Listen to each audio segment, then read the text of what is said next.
It would, of course, have been far simpler to use the lift, far too simple to have been even considered by the Royal Marines and their fundraising policeman friend Gil Boyd. Right, going. Bye, gentlemen.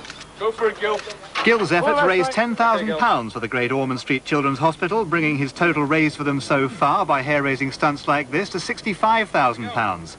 The Royal Marines Commando display team were there to help and to increase their world record to 487 feet, even if it cost them a green beret or two and a few bumps and bruises.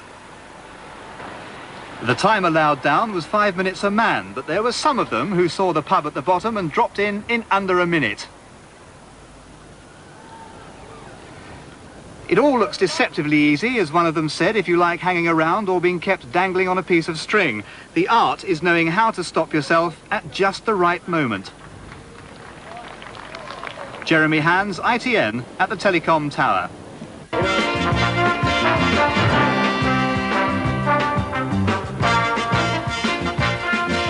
Today he came down London's British Telecom Tower the hard way, down the outside, hanging onto a piece of rope.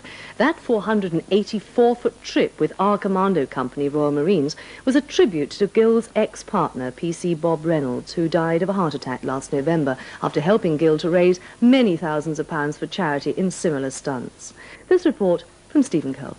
You got your ambassador on, have you? Our commando company is the Royal Marines' own band of stuntmen. Together with Gil Boyd, they've stunned crowds for 5 years with their feats of daring. Today they were attempting to break the British record of 418 feet abseiling down a man-made building. That was set in Northampton last year. Today they were aiming for a world record of 484 feet. To keep an eye on the Marines was their own pin-up girl, Leanne Gray, Miss Globe and Laurel. Watching out for Gil was his wife, Theo. What's the view like from up there? Devastating. Very, very high. Looking forward to it? Yes, very much. I mean, it's going to be a nice record. We found out this morning that the height has changed yet again, and it's 484, which is a new world record, so it'll be nice. Excellent. And an important day for you emotionally as well? Yes, it is, yeah. Why is it? Well, because obviously I'm doing it for Bob, the tribute to Bob. It is new territory, but only just, in as much as this is 484 feet high, as opposed to 410 that we did last year. No. Anybody here want to pull out now? Still got a chance? I'm in charge and nobody's pulling out.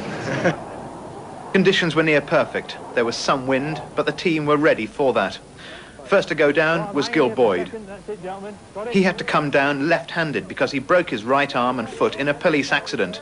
Not fully recovered, it was to be a test of skill and his own steel-like nerve.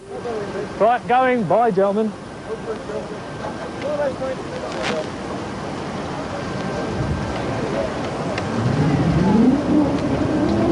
Yes, and now left the top, for the benefit of those people who are listening to this.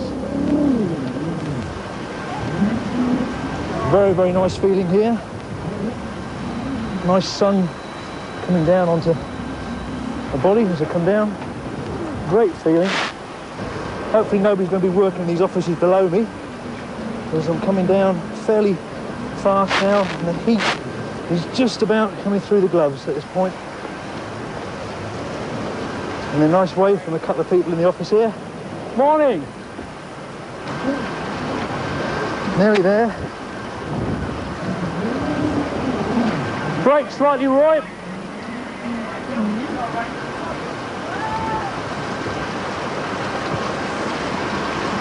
Nearly at the bottom. Told the brakeman to put slight brake on. Brake! Okay. He got down 400 feet to a much-relieved Theo, then dropped over the edge for the last few feet.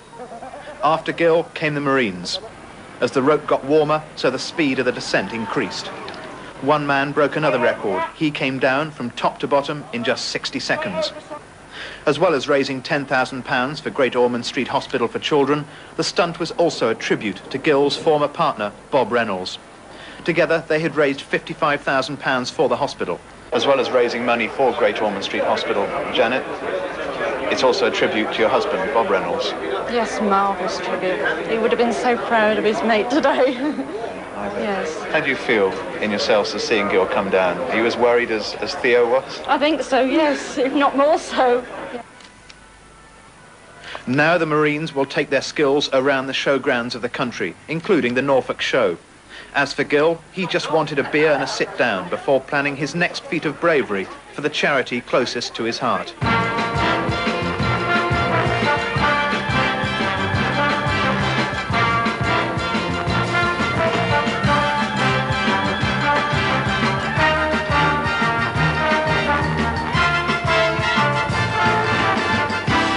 Tower in London today and made their way into the record books as they abseiled down. A policeman and a group of Royal Marines made the descent of nearly 500 feet to raise money for a children's hospital. It would, of course, have been far simpler to use the lift, far too simple to have been even considered by the Royal Marines and their fundraising policeman friend Gill Boyd. Right, going. Bye, gentlemen. Go for it, Gill. Gill's efforts raised £10,000 for the Great Ormond Street Children's Hospital, bringing his total raised for them so far by hair-raising stunts like this to £65,000.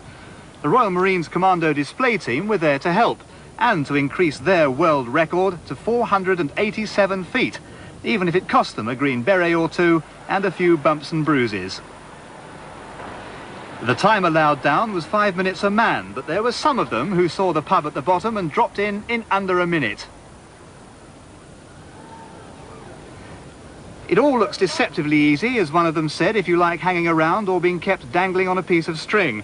The art is knowing how to stop yourself at just the right moment. Jeremy Hands, News at 10 at the Telecom Tower. Britain's daredevil policeman Gill Boyd staged his most spectacular stunt to date in London. He set a world record by abseiling 484 feet down the Telecom Tower. Like past stunts, the hair-raising venture raised thousands of pounds for charity, but it was also Gill Boyd's way of paying tribute to his colleague Bob Reynolds, who died last November. This report from Wesley Kerr. Today's dramatic descent down the Telecom Tower was simply the ultimate in a series of daredevil fundraising stunts by Gill Boyd. In 1983, he and fellow constable Bob Reynolds from Waterbeach set a record by parascending under 10 of London's most famous river bridges. Last year they revisited Tower Bridge, but this time to abseil down it. But tragically, last December, Bob Reynolds died of a heart attack at 47. So today's abseil was Gill's first solo stunt.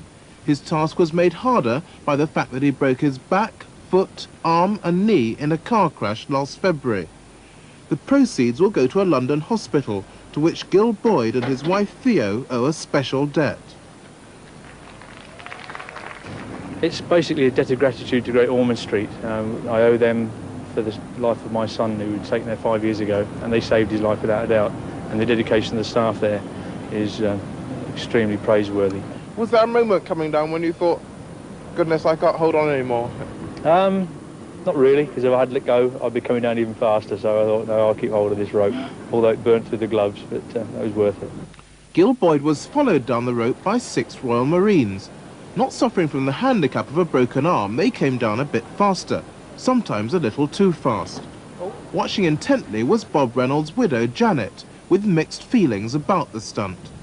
Obviously, Bob was very much looking forward to this, and they'd been planning it for so long.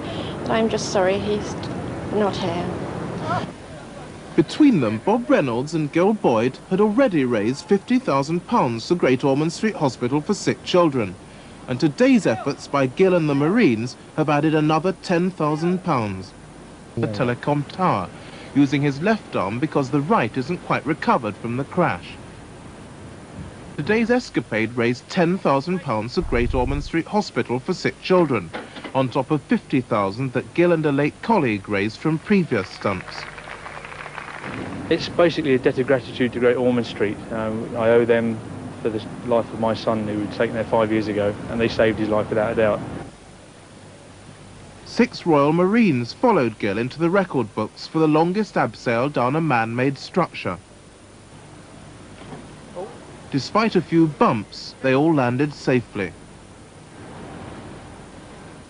And the main news again. The government say its plans for the welfare state will be the biggest shake-up for 50 years.